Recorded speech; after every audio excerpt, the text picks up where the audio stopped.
This is Guardian Radio 96.9 FM, Nassau, Bahamas. The views and opinions of the host and guests are their own and do not necessarily reflect the position of the management and staff of Guardian Network. La la la la. La la la la la la la la. La la la la. Oh yeah, oh yeah, oh yeah, oh yeah, oh yeah.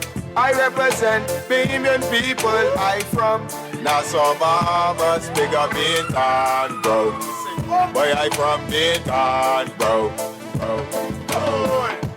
Right between West and Augusta, where them two roads meet, they call it Wilkinson Street. Manners and respect was like a sign blank check. It seems the ones that come in after quick to disrespect. You see, this life in the ghetto never easy. So many hungry days break till it grieve me. But I doing the best I can, trying to turn my dollar to 100 grand. I represent the ghetto people. I from Nassau, Bahamas, big up Bintan, bro. Boy, I from Bintan, bro. Don't take no back talk, no bribe or no joke. If you find fire, you definitely find smoke. Bintan, bro. Boy, I from Bintan, bro. Bintan, I say up and running. Caliban say my boy don't ever give in. 7 years of farm and watch the crops them coming. True they see a humble thing, the lions sleeping. But they ain't for no reason. Only God that I believe in, living. Watch them only passion for a season. Cutlass, I gon' weed them. I represent. Good night, Bahamas, and welcome to Guardian Radio 96.9 FM. I am your host, Valentino Brown, a.k.a. Scoochie Scrooge or Scroogey, host of the talk show Inside the Inner City that premieres every Friday at 6:30 to 8 p.m. on Guardian Radio. Two of our numbers are not working tonight on Guardian Radio. The number that is available tonight is 325-4316, and you can text us 4222 GR96. And it's a wonderful Friday, and I hope everyone is enjoying themselves after a hard week of work. I hope that you go and enjoy yourself at the nightclubs and etc. and get some of the stress and try to enjoy yourself after you finish paying all these bills. Today's show, we're going to talk about how I'm going to put it. We're going to talk about solutions to the criminal elements that is facing our country in the 21st century. And the reason I'm saying that is because for so long in the country, we have been trying to find out what the problem is that is facing our country when it comes to the criminal elements in our country. And if you look at the last 40, 50 years in the country, you would see we had a spike in violent crimes around the country in the last 40 years. You also see a spike in our murders. Murders, rapes, armed robbery, sexual abuse, and we have a lot of repeated offenders that go to prison, but they're not properly rehabilitated. Then our statistics suggested, and I heard it from the Minister of National Security, the Honorable Vian Munro, and he stated that 90% of the person who go to prison will eventually come out after they serve their time. Now, at that time, we have to make sure that the Bahamas Correctional Institute has rehabilitated these individuals so that they'll be law-abiding citizens when they go back into the general public. If not, with a repeated occurrence of repeated offenders doing heinous crimes in the country. And I could go on and on with heinous crimes of repeated offenders who came out of prison, not properly rehabilitated, sent back in society, in the community that is not equipped to deal with the mental illness that many of these inmates have. And they're not treated properly. And then they release back into the general public. And we need preventative measures. And before we get into the topic, last week I was talking about Mother Earth and how the earth is living. It is a living organism. And we must do everything in our power to make sure that we abide by the rules and regulation of living on Mother Earth. Mother Earth provides everything for us. So she is mother of us all, the animals, the human race, the technology that comes from God, but Mother Earth provides it because everything we got that we use as natural resources comes from Mother Earth. The other artifacts that comes to Earth is from the Father when he sent them in meteorites, and we use that mineral or material to manufacture a lot of expensive equipment in the world. And that's what comes from outer space, the meteor. But global warming is something that I passion because I understand how important it is that we protect Mother Earth, drilling, etc., dumping nuclear waste, etc., and the list goes on, cutting down the trees, etc. All this is an abomination, and if we don't check ourselves, Mother Earth would get rid of us. And that's why we're seeing hurricanes and earthquakes. Some of these things are man-made because we won't listen to nature. And we decide to drill, in which leads to earthquakes, tremor, tectonic plates shifting, and all kind of stuff happens because, we just create waste, and we don't have nowhere to dump it properly. And we dump all of our nuclear waste in the seas and etc. And in the long run, you're seeing some of these fishes coming out deformed. Ask yourself why sharks are coming out deformed. You're finding mercury in the fish species in the Bahamas and around the world. And this is because of pollution. So I just want to play this clip of this wonderful lady before we get into our topic. And she's just wonderful. I think she's good for the world. But I want you to listen to her closely if this is the right broadcast. Go ahead. I love this woman. We know what it is to remove slavery from our civilization. We know what it is to be able to find a vaccine within 2 years when a pandemic hits us.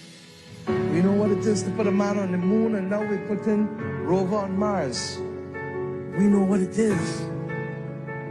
But the simple political will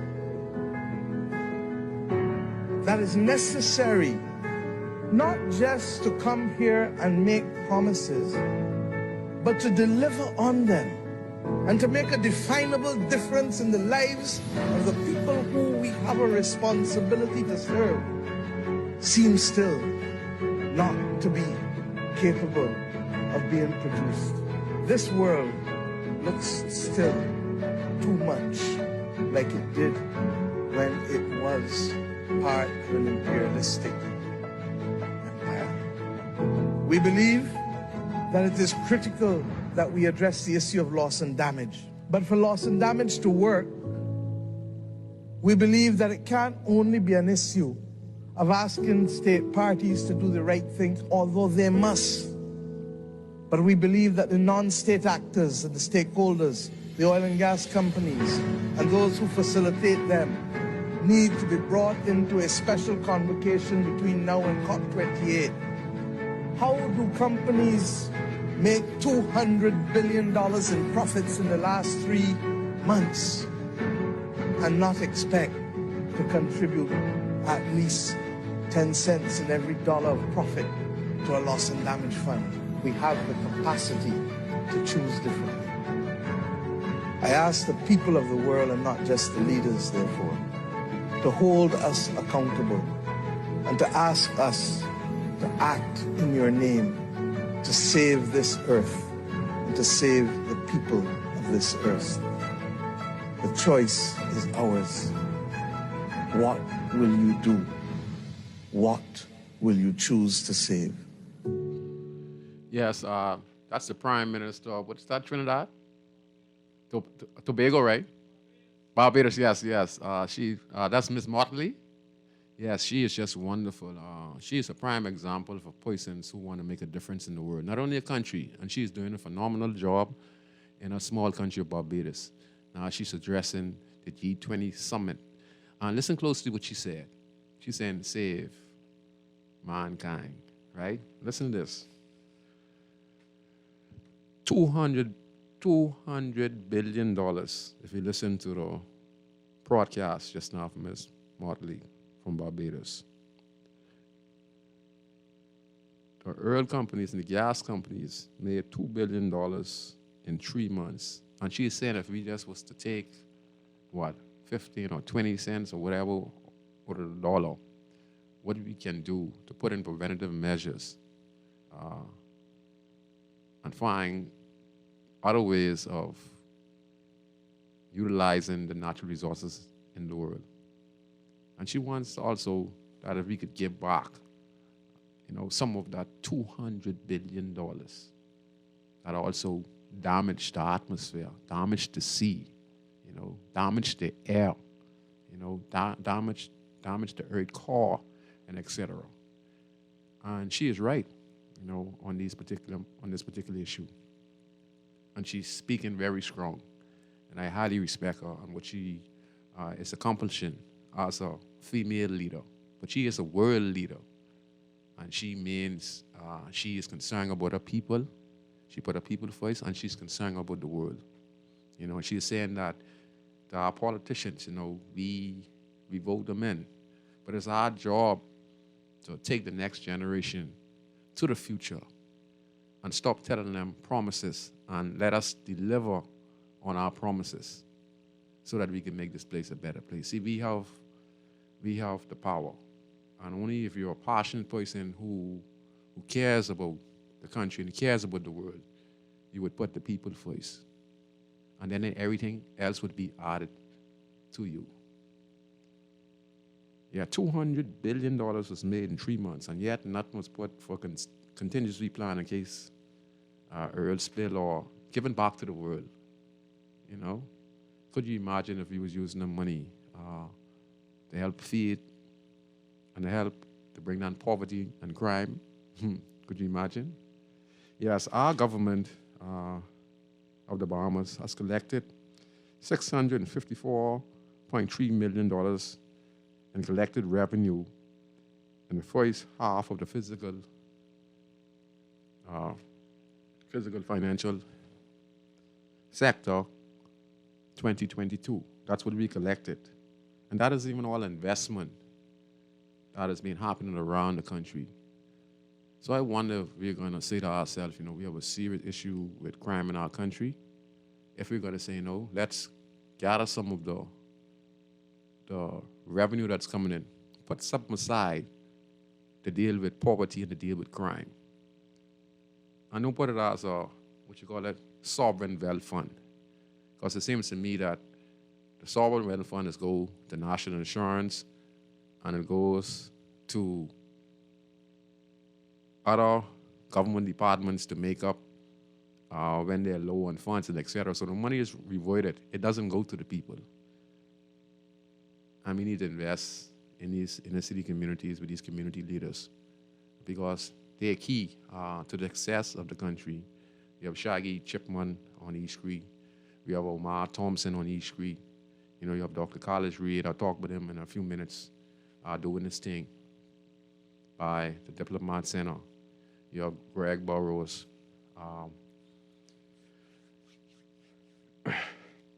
Doing this thing. And you have C.B. Moss, who's doing a fantastic job down there in Bintan. You have many others who are doing extremely difficult but important service to the country. And the government needs all hands on deck when it comes to this. And later on the show, I talk about why it takes so long for justice to be served in the country when it comes to criminal offenses, like murder charges before the court. I'll go into some details, some notes on the matter. So let me start the show. I wanted to start the show today is I saw Mr. Carlos Reed. I know Mr. Carlos Reed over 30 years. I met him along with Miles Monroe. but I met them through Debbie Bartlett, and we were working on the ground in the H Street area. Miss Debbie Bartlett, I was on a broadcast, Teen Challenge, which she had on the ZNS News. And I was one of the guys, one of the first gangsters was ever interviewed in the country. And I talk about why the reason gangs exist. And from there, I met late great Miles Monroe, Spy, College Reed, Dave Burrows, and the list goes on and on, who I met at the Bahamas Faith Ministry at that particular time. In that time, I was also working with Linden.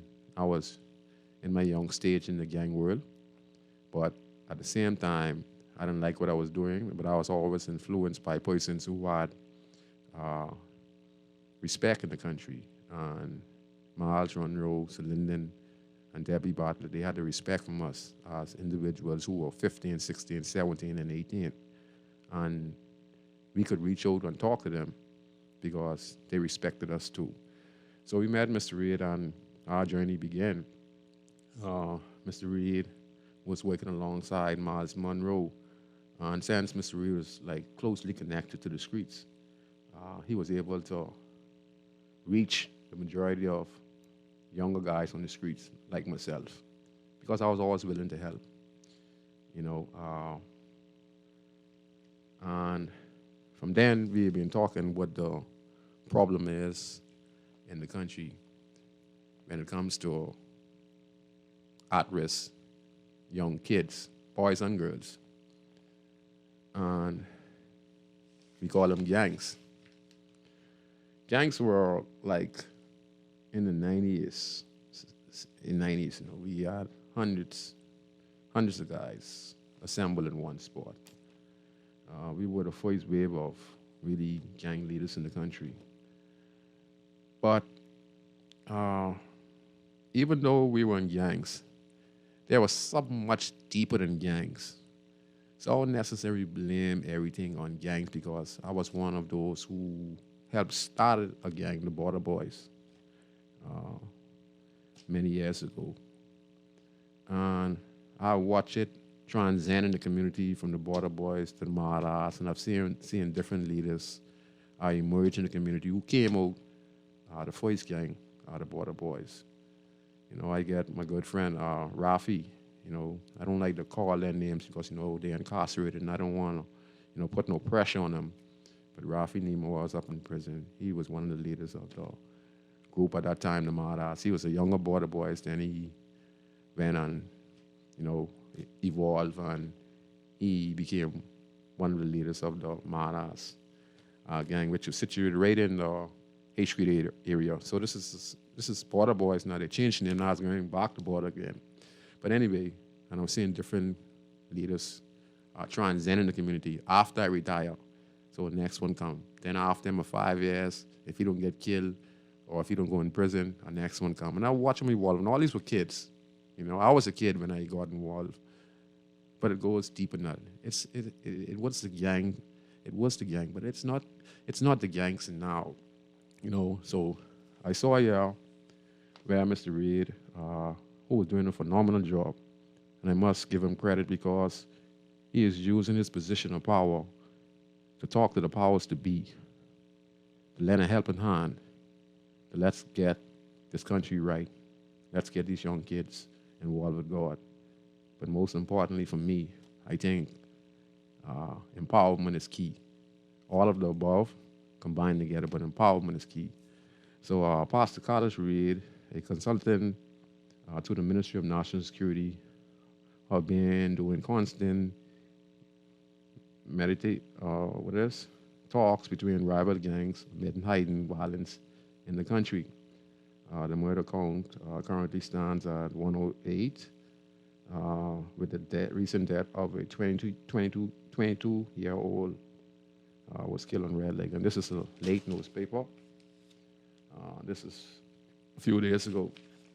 And as my journey, Mr. Reed, to his admission, you know, I've always said it. My good friend Terry DeLancey, we were at the Ministry of National Security a few days ago, and he was talking to Dr. David Allen, and we had a little discussion, man to man, nothing, just a natural conversation. And Mr. Delancey, which he was not wrong for what he said. He said that why not let us talk to the younger guys who are involved in these criminal activities, which I agree.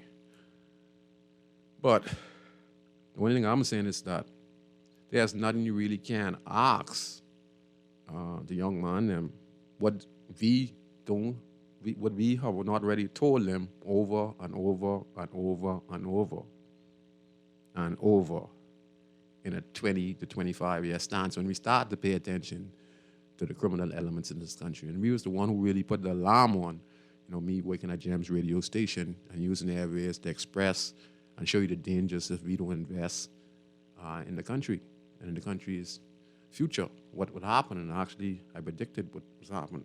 And the same thing I told them, it's the family structure that leads to the destruction of our country.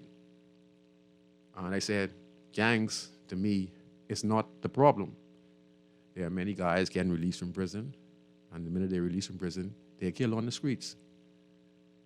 There are so many different factors that are going on in our country, and gangs are to blame, but not the number one factor to blame. And Mr. Reid admit this when he went and he talked with gang leaders, because some of the guys are not involved in gang. A lot of people are not involved in gang. It's just that they're misled, they're in survival mode, and they have no leadership, they don't have no future.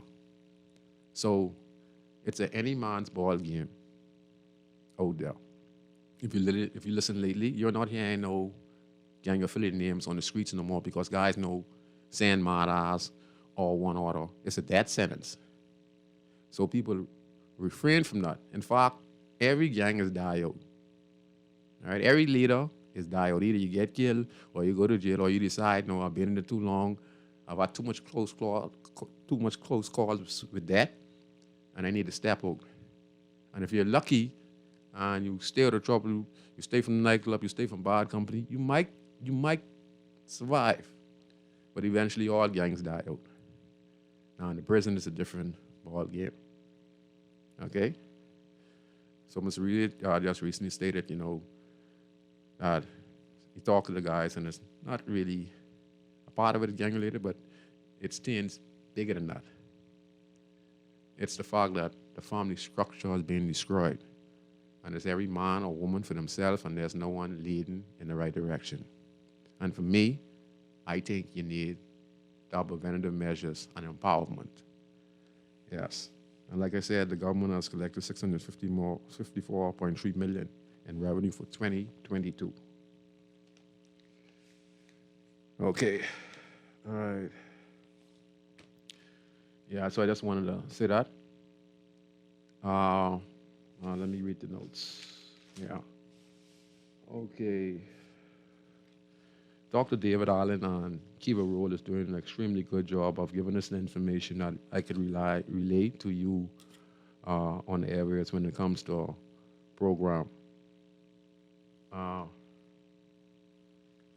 Can we play that next flick? With a sigh of relief, enjoy the simple pleasures of life, all thanks to the Rehabilitation of Offenders Committee. Aaliyah Cooper has the details in this next report. Scores of Bahamians have had their criminal records expunged between January and October of this year. This coming from Rehabilitation of Offenders Committee Chairman Paul Farquharson this morning at a press conference at the Ministry of National Security. We had 146 applications during that period. 80 of those applications have been expunged. 5 were denied. 18 of those applicants applied too early.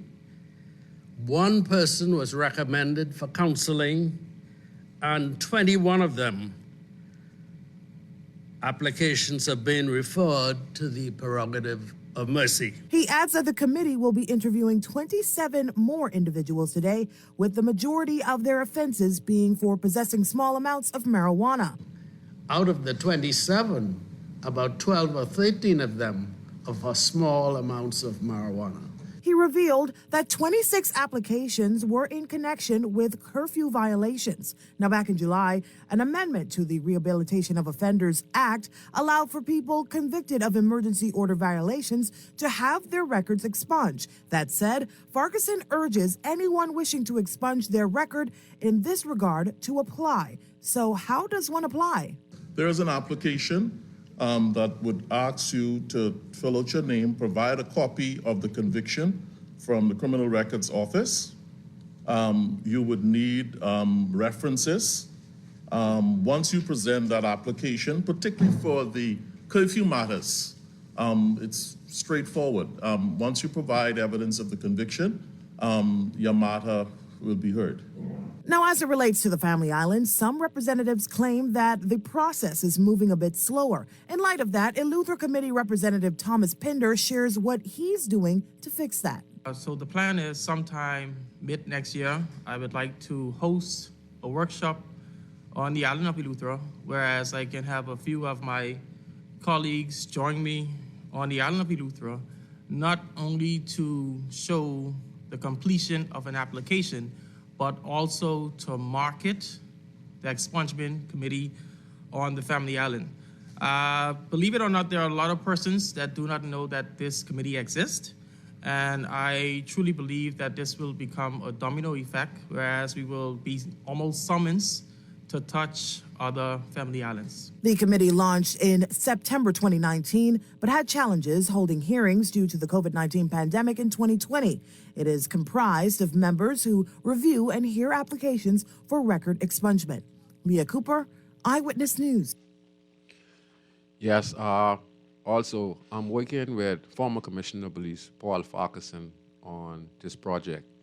So if any of you in the Grandstand area has a small marijuana possession and would like it to get expunged and any other matters, you heard that some applicants were denied.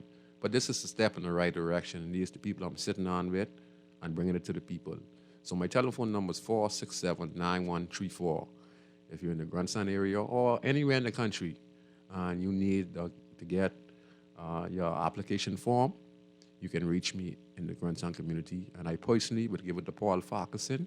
This is what he wants, and then the board would look at it, and if you're qualified, you could get your police record expunged. And all these are preventative measures. These are the kind of stuff I'd like to be involved with that is headed in the right direction, and these are the kind of programs we need going, where you also get the community involved. So Mr. Farquharson came to me personally from the Ministry of National Security, and he delivered those application forms to the board for the Prerogative of Mercy Board to see if you get your small possession of marijuana expunged, okay? So guys, if you have a small marijuana possession out there, I'd like it to get expunged, you know how to go about it. You can go by the Ministry of National Security. You could go by the Urban Renewal Centers, okay? And you can also come to me in Grandstand. If it's way out of your distance, go to your local Urban Renewal Center or see if you could get by the Ministry of National Security, because this could change your life around where you could get a fresh start. Take advantage of the opportunity, okay? So again, preventative. I'm talking preventative. And I like what the government is doing. I just want to read something real quick.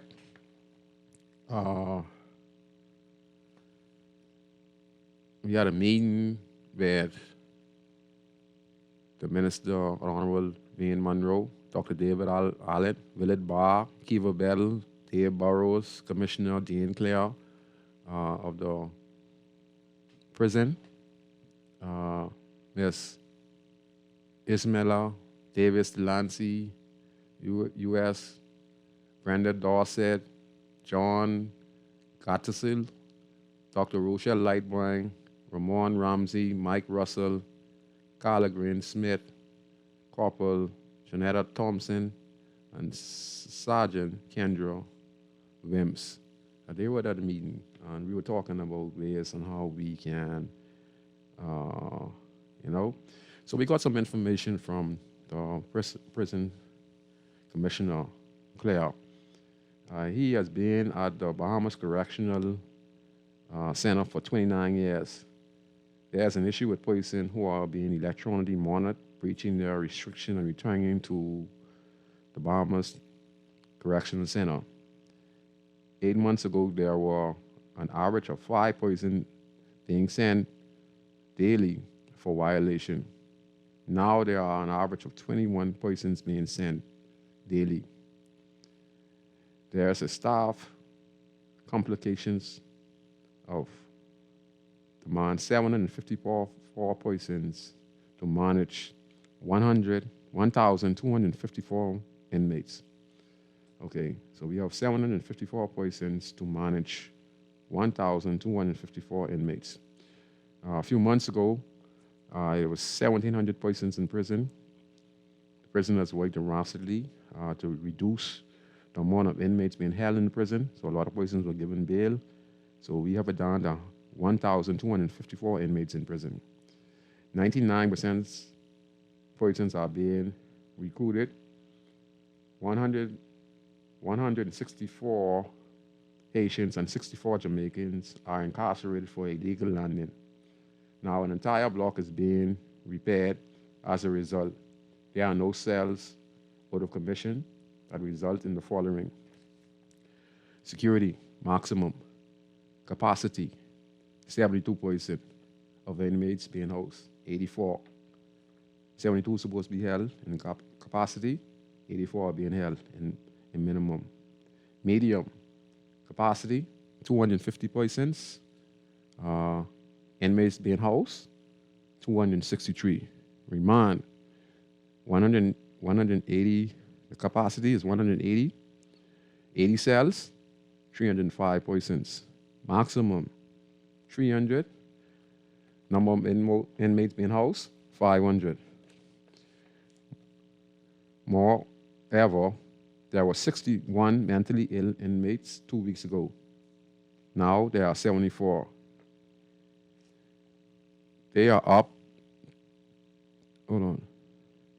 to 2 insane inmates housed in one cell, and they are inadequately treated as psychics from Sandlands comes to the prison once a week to address the concerns. 2 full-time physicians and 2 full-time psychologists will be hired. So they're looking to improve the conditions at the prison. So they're going to hire 2 full-time psychologists. So all this is moving in the right direction because, like we said, we have mental health issues in the prison. Sandlands Rehabilitation Center is not accepting no new admissions currently. I'm going to read some more.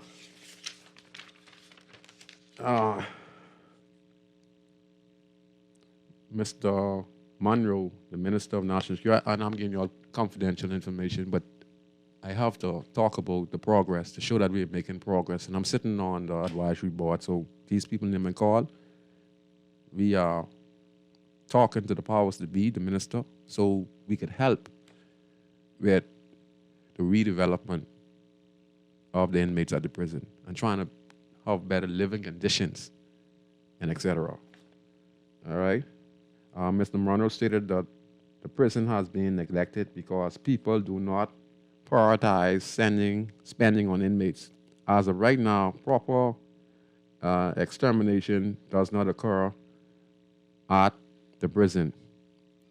Inmates eat in their cell and keep perishable items there, which is unsanitary and unsanitary, as human waste is also present because they use the bathroom in their cells. So you can imagine your food is in the corner, you're using the bathroom, there's multiple poisons in the cell, and then when I want to take a dunk, you have to go inside and still smell. That's not the way for poisons to be living.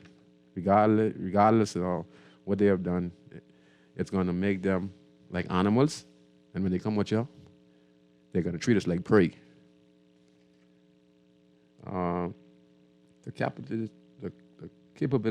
capacity at the prison is 820, yet there are more than 1,200 inmates there. Gangs recruitment occurs in prison. As a result, the petty criminals engage as hardened criminals. That means the petty criminals emerge as hardened criminals. They go in there with small offenses and they turn hardened criminal. Gangs are run from inside the prison. Steps are being taken to decrease the prison population. A walkthrough of the floor plan is scheduled for Monday, October 24th. It is proposed that the grants will be broken in the next 12 to 18 months on a new facility. So they're building a new prison facility. The cells would hold 4 inmates.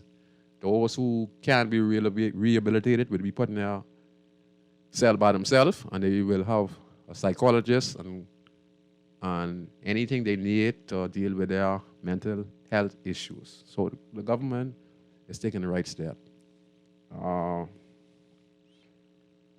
Let me see. I think I'm going to beat them in a brick and grant on a new facility. It's due early 2024.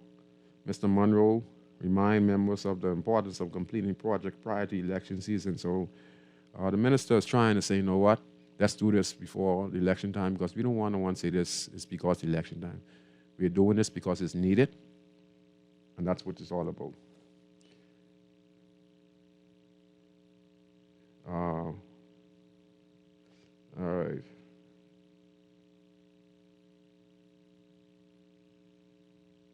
Okay. All right. Let me see what else is reading. Okay.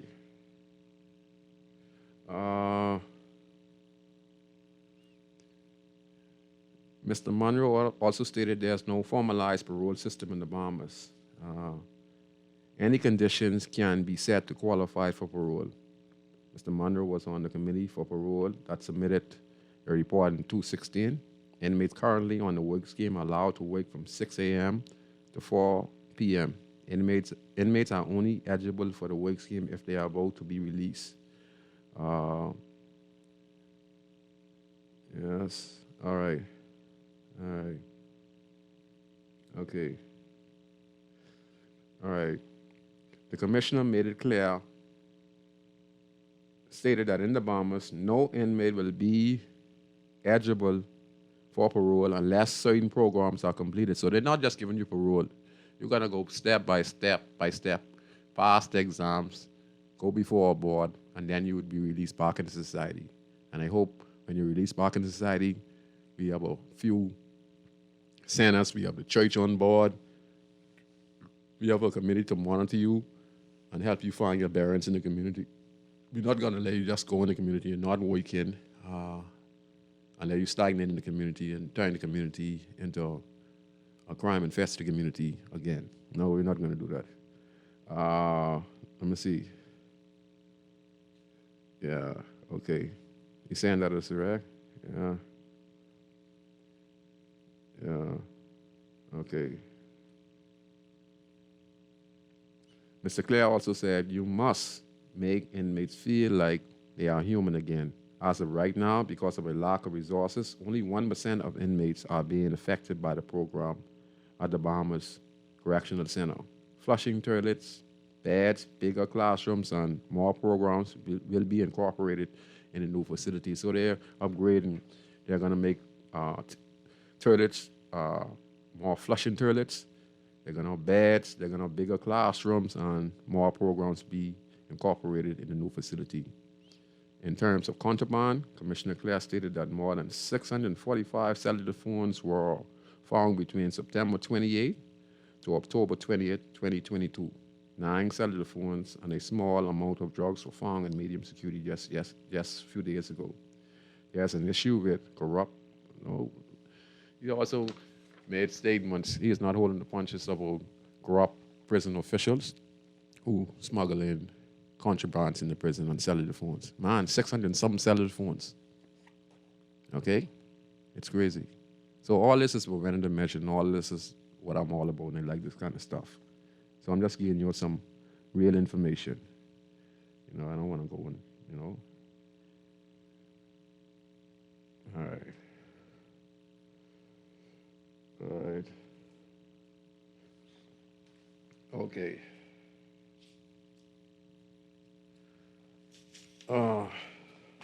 Major crime is up 18% with increase in murder by 26%. There were 58 incidents of murder. Victimology revealed that 59% of the deceased were persons between ages of 18 to 35. Retaliation and conflict were the most common motives for murder, representing 45% collectively. Something I wanted to read, but I kind of forgot. All right.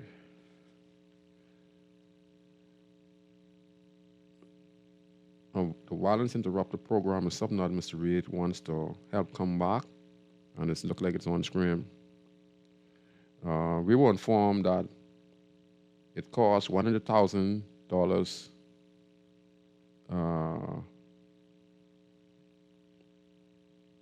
right? I think a year.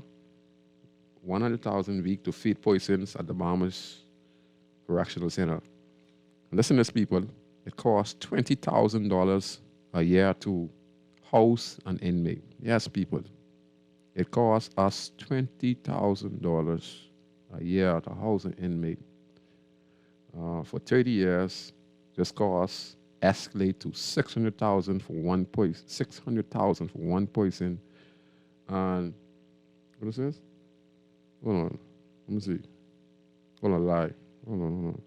Let me get these digits right so y'all don't say I star MP the last election. Yeah. The cost escalated to $600 for one person on.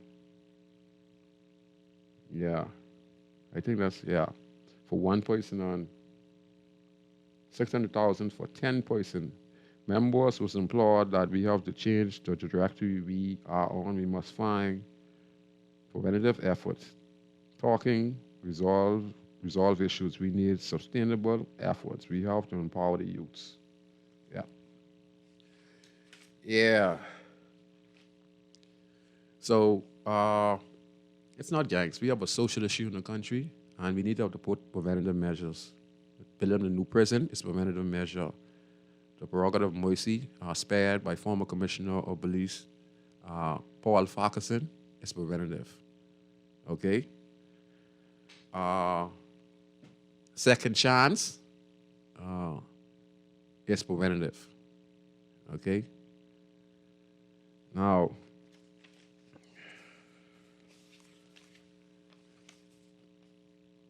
our Prime Minister, we wonder why why the trials are not sped up, and we wonder why. So, let me just read. Honorable Prime Minister Philip Brave Davis, courts need to step up. So we're wondering why cases take so long and a lot of backlog. And so here's the reason, this is the information. Prime Minister said speedy trials require judges taking control of the courts.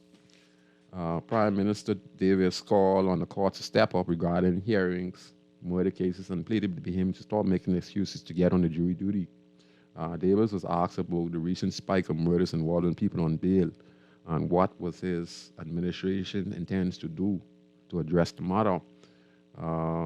Minister of National Security, Wayne Morneau, said that of the 65 murders for the year, 30 of the victims were out on bail. So I want to advise guys out there who are involved in serious crimes.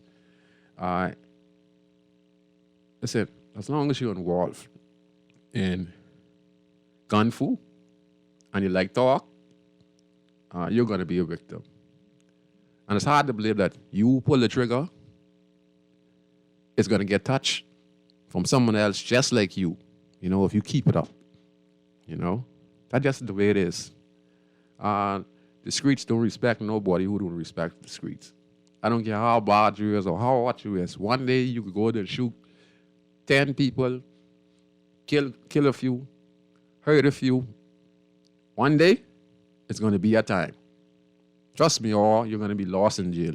Or you're going to go crazy figuring out why you're on top of the world when you're top of the gangster, but yet still you ain't achieved nothing in life. Then you go crazy. All right? Yeah, so you will be a victim because there are guys just like you out there waiting to pry on you. So my advice to you, try to get yourself out and don't get yourself involved in illegal activity. All right?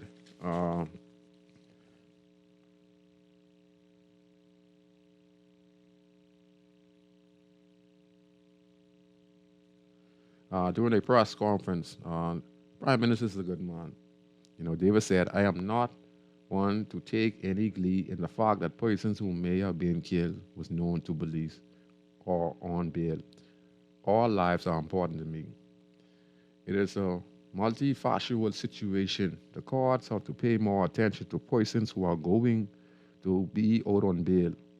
The courts have to take control, I think, of the trials so that people could have trials. I mean, the backlogging of cases is just astronomical and it's almost nearing the brink of collapse. So the courts have to step up and they need to hear these cases. Ever since we added those petty cases to court, like stealing this and that, stealing a chip or stealing one corned beef, and we put that before the courts, that makes some of these things could be settled out of court. These kind of stuff, when we added those petty offense criminal aspect to our criminal system, it backlogged because now more serious cases like murder is going to have to be put off because cases have to get adjourned. So, you know, we could do something better with these petty cases. Yeah, so he said the courts have to take control, I think, of the trials so that people could have trials. I mean, the backlog of cases is just astronomical, and it's almost nearing the brink of collapse. So the courts have to step up, and they need to hear the cases. The community, Bahamians have to appreciate as well that in the administration of justice, they have a very critical role to play, and that has been called upon to be jurors. They have to be step-up jurors and not give excuses. If you don't have jurors to hear the cases are not going to be tried. So people are intimidated and afraid to testify on cases because they feel that their life is going to be threatened, even though they want to do a worthy job. And they might have the culprit in the court and could identify the culprit, but people don't want to go to court because they feel that the police is not trustworthy and then there's no one there to protect them. So many people decline not to go to the court, and if the witness doesn't go to court, and that person is the one identified or given a testimony, given evidence against the complainant, he wins his case, whether he's guilty or not. So a lot of people are scared, you know. So let me go even further. So y'all guys are getting inside stuff. But all these are preventative measures that we're taking. While noting that the judiciary is doing our very best to address the current backlog. See, when I say backlog, listen to me. I didn't need no statistics to say this. Just where I've been on the streets for many, many years, I've seen all the persons out there getting charged and released, you know, for cases, serious cases. And then some of the cases ain't coming up in 5, 6, 7 years. Some even 10. And with 100 murders per year, right? New murders. Then 100 murders, 100 and some murders the next year. And then we only try about, according to some information, I think we try about 12 or 16 murders per year. That's all we can do per year. Now, if you look at the 100 murders we commit in every year, and we only try, I think, with 12 to 16, and we only have about 16 or 9 judges, Supreme Court judges. And I heard the Chief Justice saying that they need a new court complex to accommodate the current court cases now because of the backlog. And so they even need a new court complex to deal with all of the backlog, because some of these backlogs go back 10, 15 years. And some cases have not even come up because the judge them just don't have the time. And here's the reason why. Listen closely. So I give you all some inside stuff. this is Chief Justice Brian Murray. He said that many murder cases take long to go to trial because of months-long wait times for psychiatric reports and let me see how to pronounce it, procedural shortage. That means they don't have enough prosecutors. And then you need a psychologist to examine the suspect, because we need to have a psychology report on the person, because this health issues are playing a very important role in court cases around the world, even here in the country. I think it's important to understand that the criminal justice system involves a number of stakeholders who each have a role to play in the context of criminal cases, said Sir Brian when reached for comment. If we are going to reduce the time period it would take to dispose of a case, it's going to be necessary for all of the stakeholders to be involved in the solutions. Within the context of murder cases, one of the problems that the courts have been having was getting psychologist reports within a reasonable time. It takes anywhere from 18 to 24 months to get a report from the psychologist. Obviously, in the context of a murder case, unless the lawyer agrees that they don't require a psychologist report, there's a necessary part of the evidence in order to proceed. There's also an issue with obtaining forensic evidence, especially in cases involving firearm. While there's a local lab here in the country that conducts testing, it usually takes anywhere from 12 to 18 months to get the results. So if someone is involved in a murder case and they get charged for it, you wonder why they're going to get bail? Because if they're brought before the court and charged, it usually takes 12 to 18 months to get the results. So in the 12 to 18 months, they're waiting on the report from the forensic or the psychiatric report. At that time, the person was not tried in a timely fashion, so they're entitled to bail. Simple as that. Okay? And what happens now is that when they get bail, their case get put off. And when their case get put off, you have a next, and that just say this 2022. Then you have going into 2022, 23, we have a next set of 100 murders. So the same thing happens over and over, and then we have to wait 18 months again. So cases are going to keep on putting off. And we only get a conviction rate of murder cases in the country, I think anywhere from around 9 to 10 convictions. Now we have 100 and some murders a year. And then when we look at it, we're going to get convictions of about 9 or 10 persons that will be convicted a year. Do the maths. Justice is not going to be served for a long time if you look at that. Do the maths. It's serious, it's crazy. And there's a lot of complication in these cases. Now, let me read some. Like I said, it takes 12 to 18 months to get the results. And we're talking about forensic for the firearm to check the bullet. You're also talking about a psychology report, psychiatric report. In order to possess any progress in these criminal cases, it always takes the prosecution on the one side and the defense lawyer on the other side.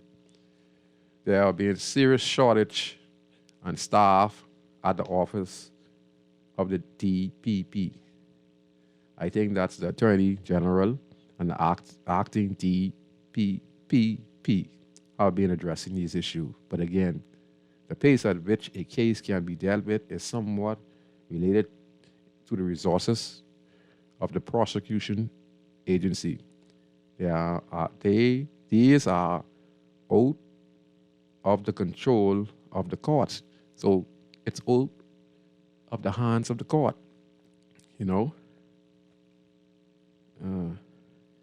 Unless judges start dismissing cases or giving direct verdicts to dispose of these cases, the issue in the DPP office have to be addressed in order to make sure that the prosecutors are ready and prepared to hear cases. The Chief Justice said all of these issues need to be considered to reduce the timeline for trials. He said that he has spoken with the Attorney General and the issue are being looked into. Yeah.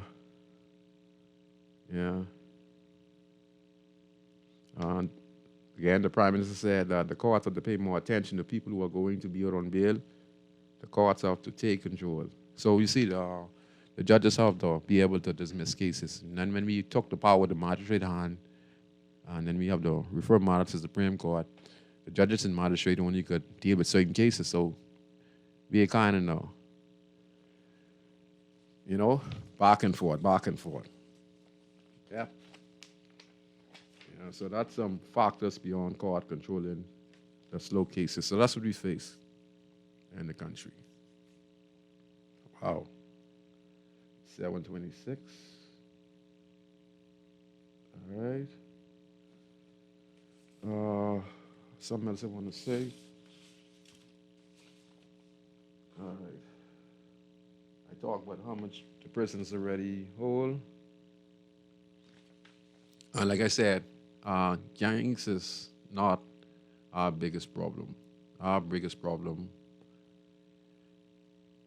is we have lost the family value in the country.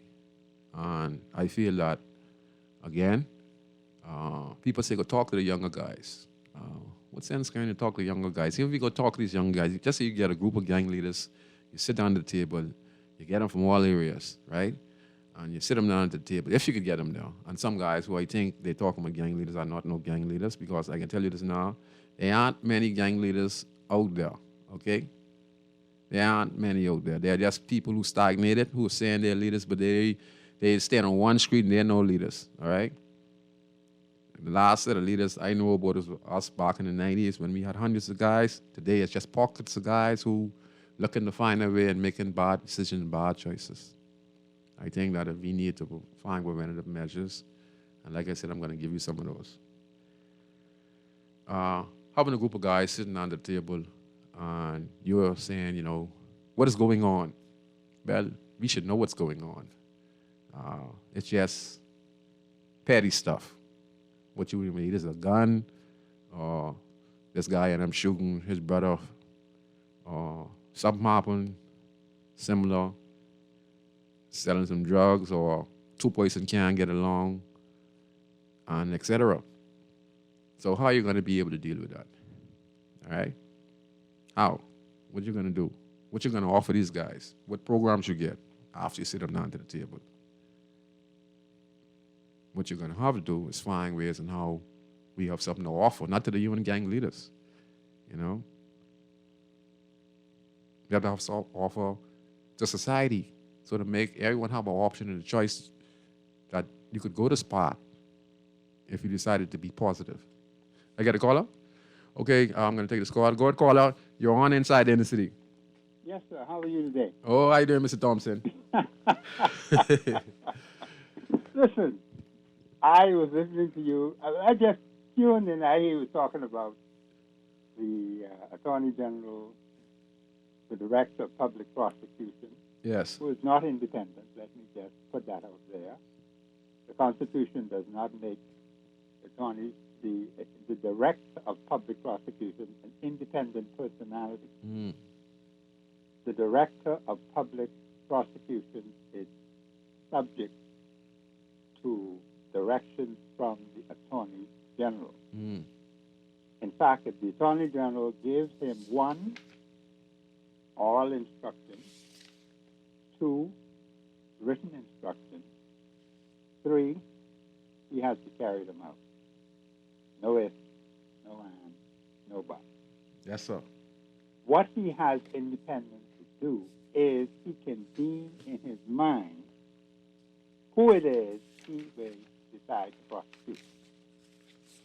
He has all the prosecutorial powers that the Attorney General had when they were just Attorney General. So they just created a nice, comfortable position for somebody to be Director of Public Prosecution. But that particular personality, according to the Constitution, is subject to the Attorney General. Now, there's been this confusion.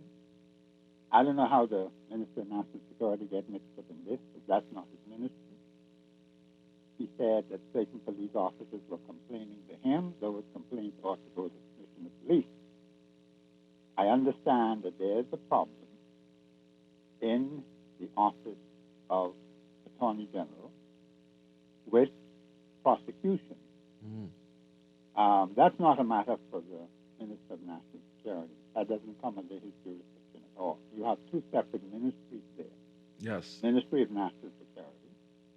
Then you have the Attorney General and Minister of Legal Affairs. Yes. Two separate ministries. The Director of Public Prosecution comes directly under the authority of the Attorney General. I haven't heard him speak to it as yet. I don't know what's taking him so long. But there's a whole lot of confusion about these cases and things getting all mixed up. There is. And, No, go ahead, sir. yeah. And there were some who were saying about police getting involved in that. You have two different departments or two different heads. You have the Commissioner of Police under one ministry.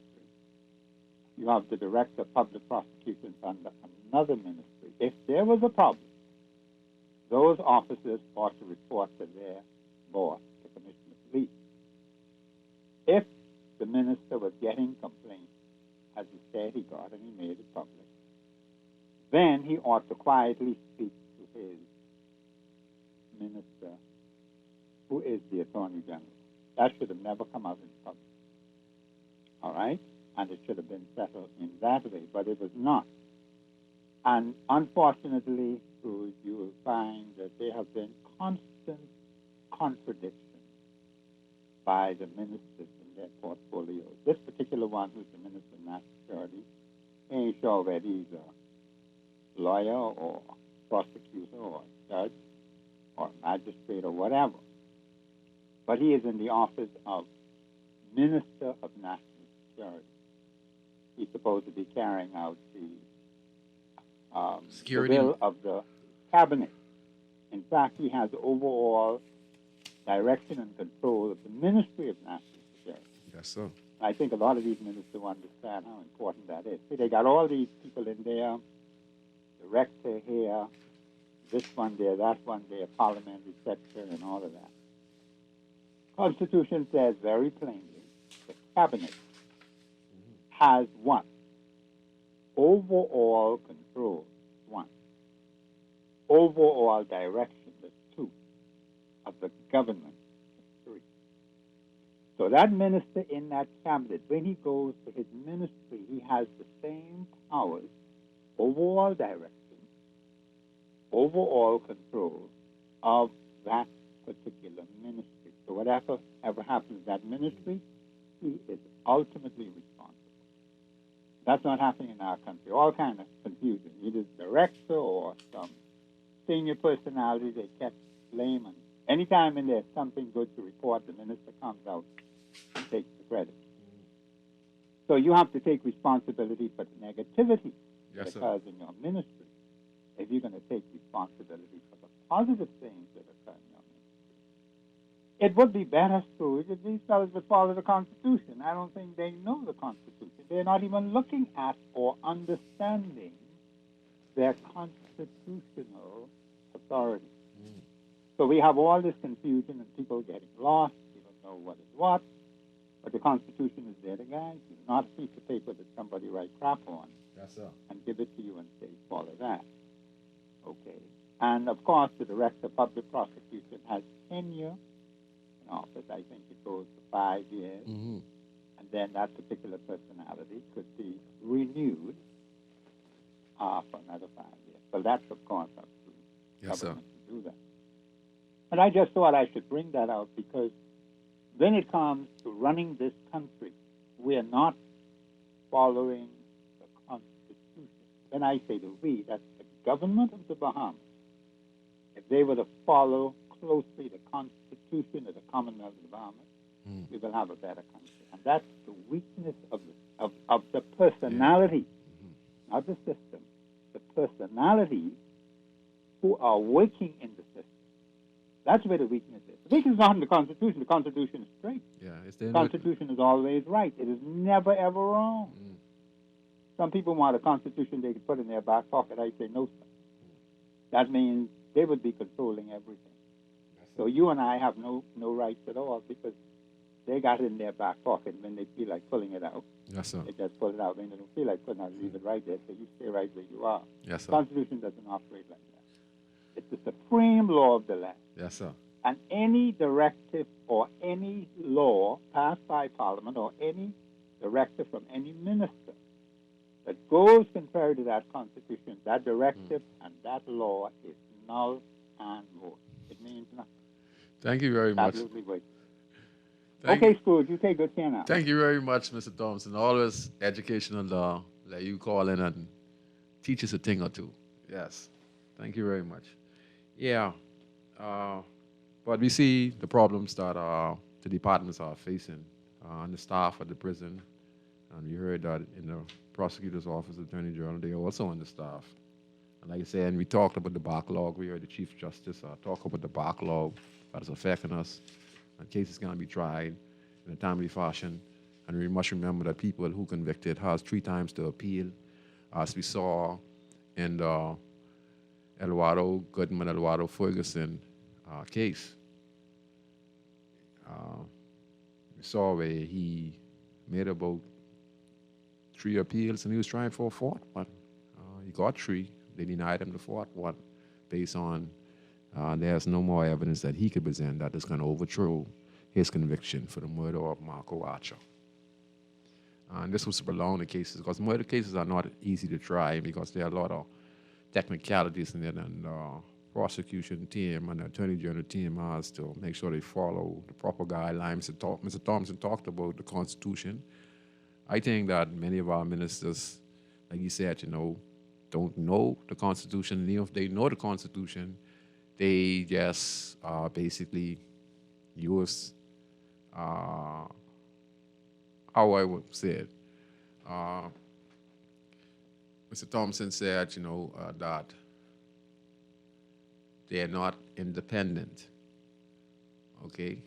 And in some cases, if we look back, the Commissioner of Police, and this is my take, the Commissioner of Police, who just recently got, just went on retirement. I think it's Paul Roll, if I could remember. So much Commissioner of Police, man, they're going so fast. I think it's Paul Roll. He stated that he was unable to do his duties as the Commissioner of Police because of the powers to be. And I've always stated that, there are some people who, say they're independent, but they're not, and those who are supposed to be independent are still not independent. So we just have to, I guess, work with the system. And these are some, like I said, preventive measures. We're talking about former Commissioner of Police, the prerogative of mercy, looking to expunge those for small marijuana possession. And like I said to anyone out there, my number is 467-9134. You could find me in the Lewis Street area, H Street area. I can give you an application form, or you can go down to the Ministry of National Security. You can ask for Mr. Paul Foxton, or an application by the security desk. The defense officers at the Ministry of National Security will be more than happy to give you an application, follow the requirements, and then I can present it to Mr. Paul Foxton because he really wants to help. He really, really wants to help those who have these small misdemeanor offenses on the record, so to give them a second chance. Also, progress being made at the prison. This is some classified information I'm giving to you. They're considering to let the families of inmates who are sentenced to come visit them in prison. A lady suggested this a few months ago, who called in the show. She was very intelligent. She talked about the countries, the European countries, that allow mothers and wives and sisters and brothers and stuff to visit the inmate. And they're looking at that at the Bahamas Correctional Center. And this is a big plus because it's all males up there. Let me just say this alone. All males, 24/7 a day. Could you imagine I have a chance, I could have a privacy with my wife or my girlfriend, and I could be able to talk to my son, talk to my daughter, even though I'm incarcerated. So if I'm serving a 10, 15-year period, I'm up there. But it's my fault that I'm up there. I could be innocent or I could be guilty. Either way, I still have responsibility. So if I'm taken away for 10 years, which is, like I said, my bad decision, okay? But yet still I have children out there. I have a young son, 2 young sons, a young daughter, age 5, 6, 10.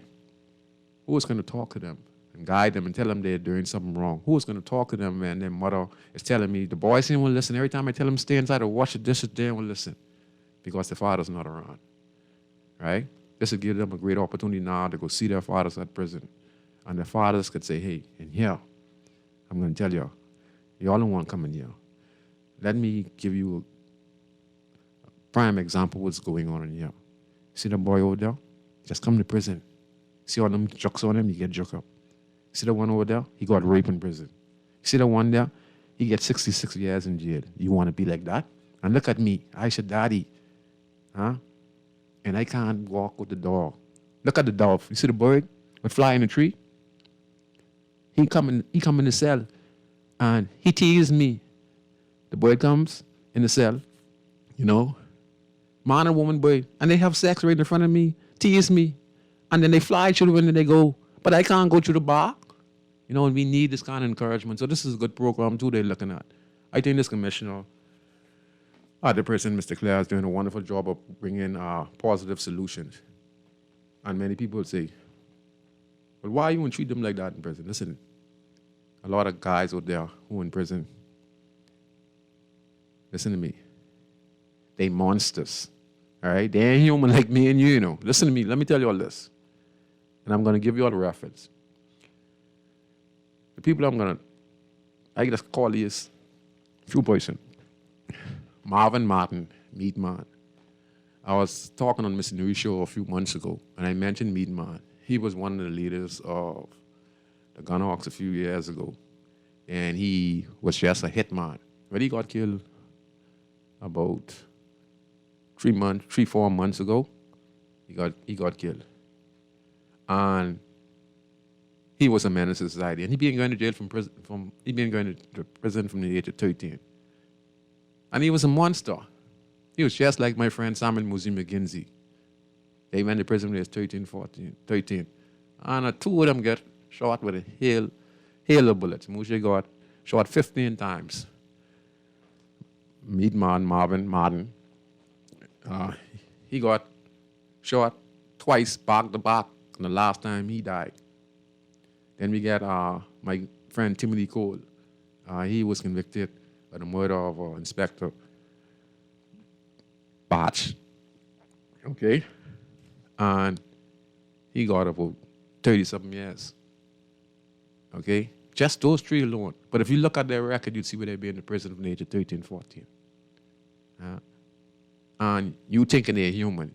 So when they release from prison, they're wild dog. They ain't gonna look for no work. They're going to walk in the streets. And when they go in the streets, they're connected because all the young bloods who go into prison know them. You can't mess with these guys, You see Timothy Cole and Eduardo Ferguson, who charged with, what I just said, the little guy, Marco Watcher, Eduardo Ferguson, Eduardo Tringham. Let me give you all real talks. Yes, he's in prison, but I guarantee you this. You can't play with him. Them guys that eat your life. They'd poison you, they'd stab you, and they'd set you up. Timothy Cole, they monsters. So these repeated offenders who come back on these streets, you believe they get time to play. They ain't got no time to play. It's either they can get killed, or if they see their back against the wall, and they have shoot over the police, and the police looking for them or they're on the run, they're going to turn on themselves because they know they're used to prison. So a lot of the people you see coming to prison, they monsters people. Monsters. I know personally because I know many monsters throughout my career. All right, that's someone call it? Want to talk? Monsters. So that's why these preventative measures are so important. You know, so it'd be good to have father seeing his daughter, father seeing his sons, and he's talking to them, and they're gonna cry, and he's explaining to them, you know, do what your mother say, do your schoolwork, because if you're coming here, I could deal with you. And these kind of things could change the mindset of the individual. But this program here, and what they're thinking about introducing at the prison, I think this is a step in the right direction. Because I know the guys that are cooped up 24/7, every day, their adrenaline is going, their hormones, you know what I mean? They're locked down. If you look at a dog, for instance, and he's a good dog, you know, you take him and you put him in this cage. Yeah, you feed him every day. Put him in there for 2 to 3 weeks or a month. And I guarantee you, I don't care how much you feed him, I don't care how much you pet him, but if he's being locked down in that cage for 3-4 weeks, I say the minute you get a chance to crack that cage and he get a chance to get out, you will have to run up and down the whole community trying to catch that dog. You know why? Because with all that treatment, that good treatment, and all that food and all that freedom,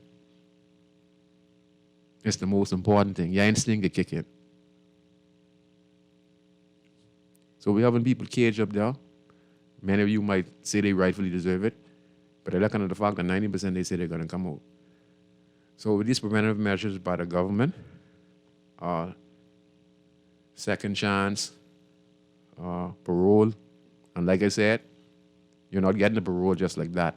You're going to qualify. That means they're going to evaluate you step by step. Then they're going to put you before the board of prerogative mercy and give you a second chance. So these are some good steps. But listen, those guys are monsters. They ain't, listen to me. They are monsters. All right?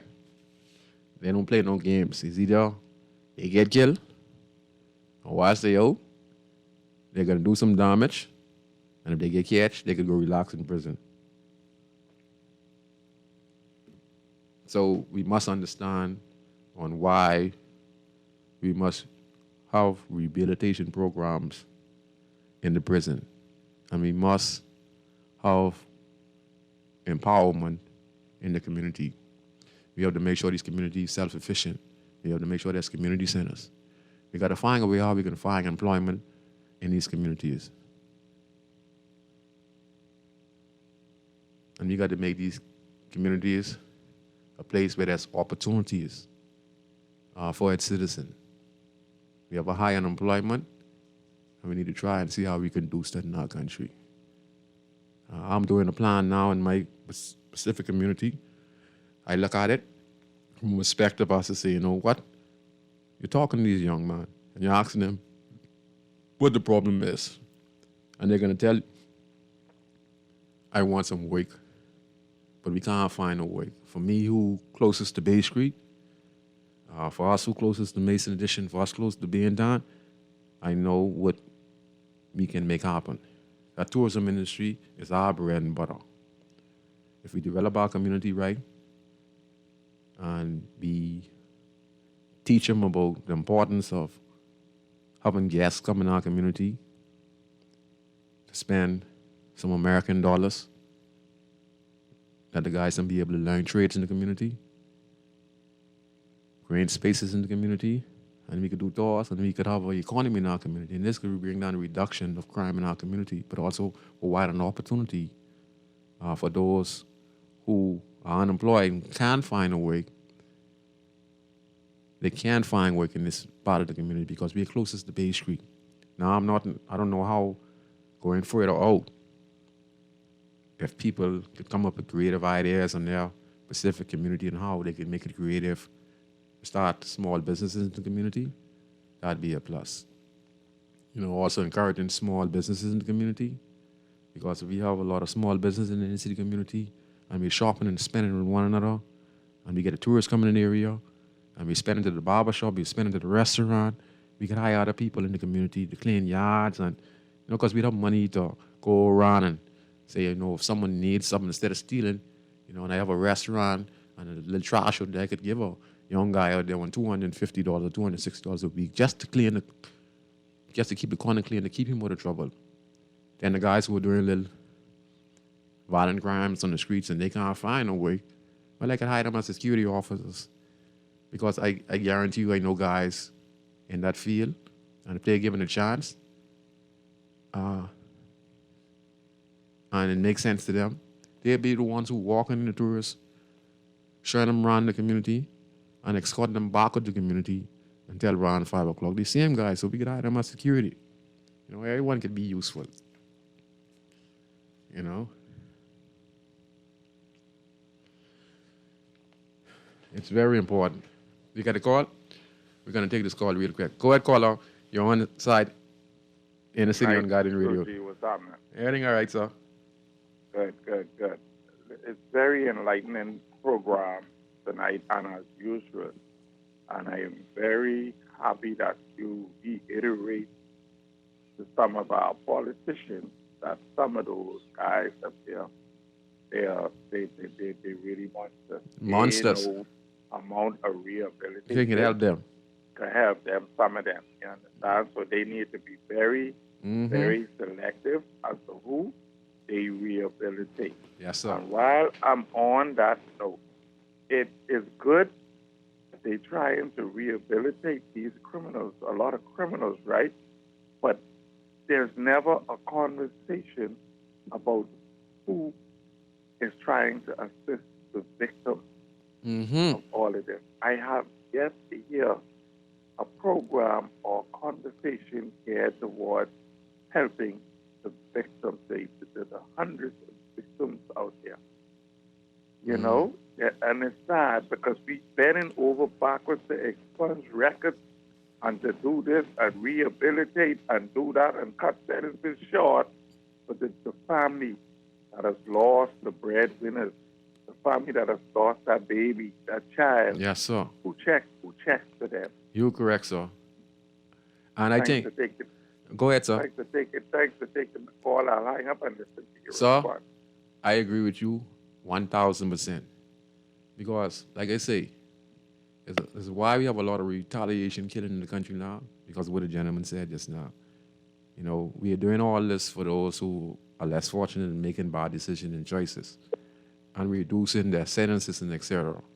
But what else the healing process of all the persons who have lost loved ones because of these incidents? To me, the program that fits this is Families for Murder Victims. Candia, she was on the show a few months ago, and our program is dedicated to the same exact thing you talked about, sir. She goes and looks for the family that is being hurt by violent crimes in the country, and she provides assistance for those individuals. Government is now noticing the program because she has made it something that has captured the eyes and ears of many Bahamians. She resides in Nassau Village. So the Ministry of National Security needs to incorporate and the families of murdered victims, part of a healing process, because she does a good job of going around and looking for these families and talking to them and giving them the best support you can from government or from the private sector. So this is the program, Rachel, that I think needs to be cooperated immediately, because she is doing a fantastic job. She looks for the family. You'd see her on Facebook. She was on the show. So you're completely correct. And like I said, this program here, what she has, Candy Families for Murder Victims. She resides in Soda Road, and she does a tremendous job. She's just like me. But this is her thing. Families for Murder Victims.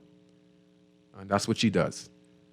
And she try and talk to the family, try bring social service, try to bring the church, the government, and herself, and her previous experience, because she lost family members too. She lost a boyfriend, she lost a brother, and she's passionate about it. But like you said, sir, we always have to look for those who are being affected greatly, because, you know, we one way, but we need to look the other way. Because if you look at so much retaliation killing, it's because of the same thing you said. Because they're saying, yeah, these guys getting bail, they coming out. This guy just killed somebody, and you see him walking the street, just killed my cousin, and the police ain't doing nothing, and he out there counting like he bad. So they take justice in their own hands. And so you're completely correct. And we need to incorporate families for murdered victims. All right? Along with the rehabilitation of the prison and the reentry of inmates back in society. You're correct, sir. I'm glad you brought up the point. And that was a good point. But all in all, I think with building the new maximum security, I think about adding a second chance, the parole, we add the murders for victim candia, a part of that, and many others, college raid, you know, community leaders, I think we could see a headway, you know. Yes, sir. Yeah. So again,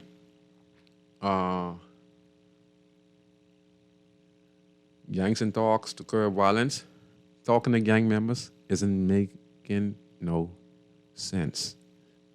Because we already know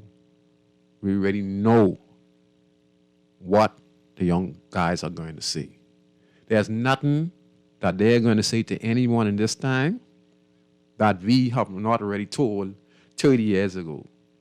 We need the ARC.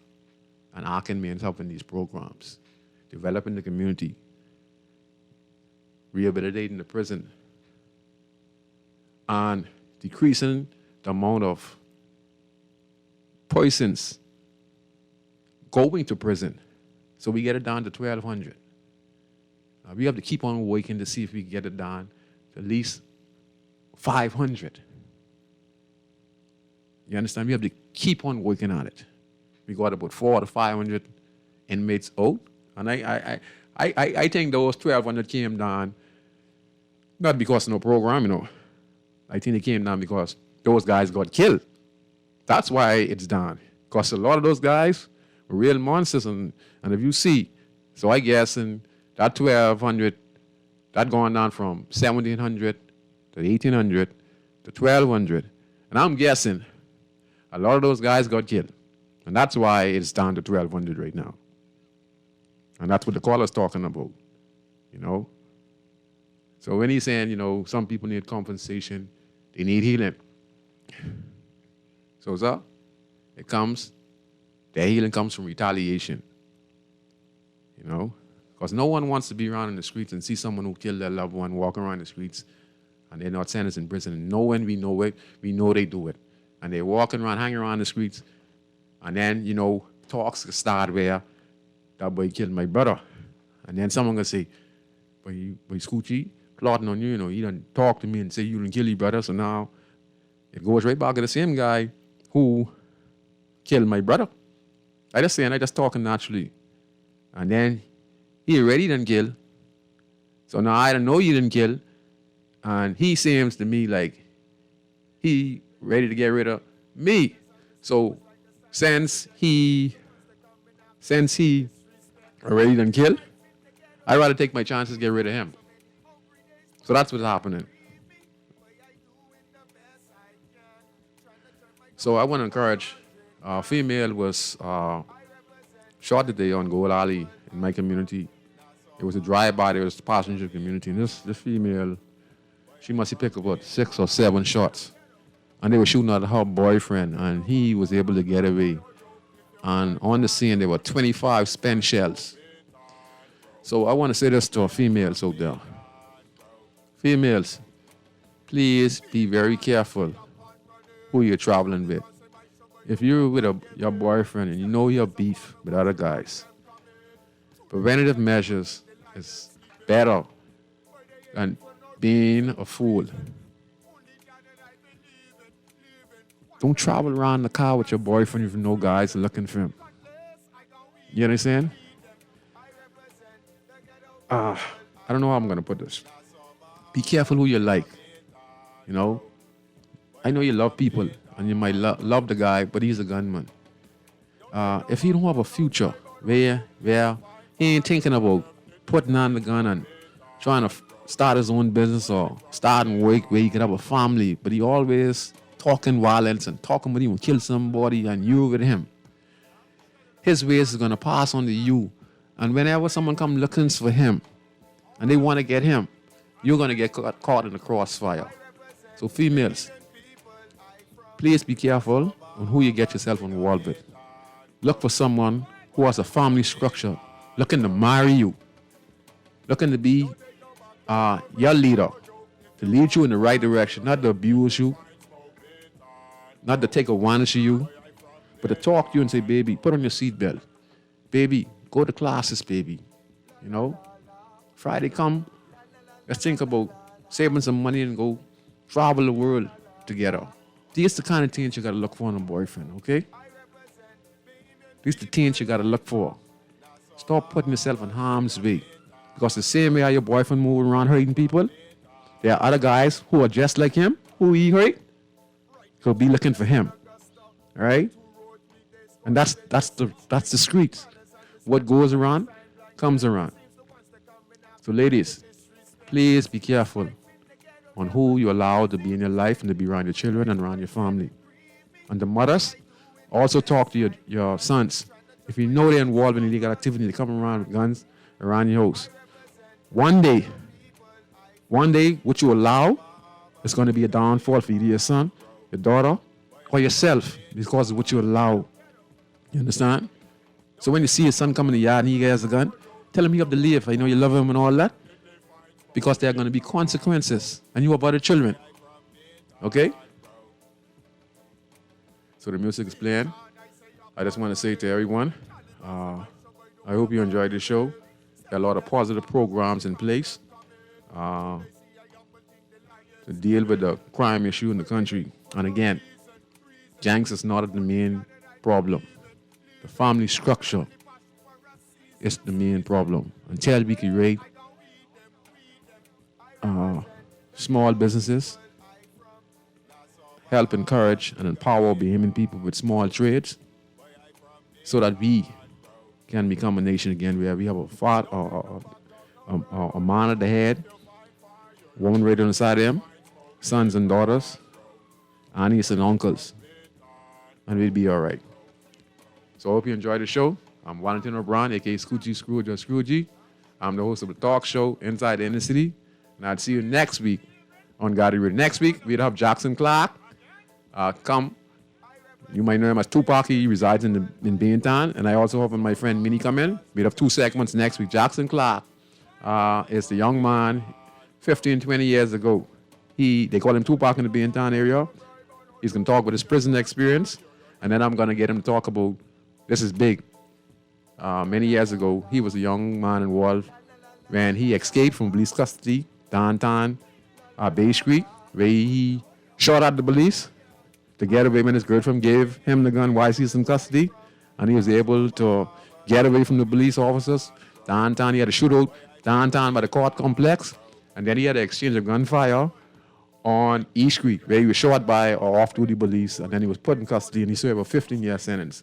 So we're going to have Tupac, who was one of the leaders of the Gun Dogs, to come in next week to talk about his experience in prison, talk about what he's going through now, and what he see on the streets. Okay? So Jackson Clark from Baintown, one of the leaders, former leaders of the Gun Dogs, will be in studios next week. And you're talking to someone who has a wealth of experience on the streets. So we'll see you next week on Garden Radio 96.9 FM. Don't take no back talk, no bribe or no joke. If you find fire, you definitely find smoke. Baintown, bro. Boy, I from Baintown, bro.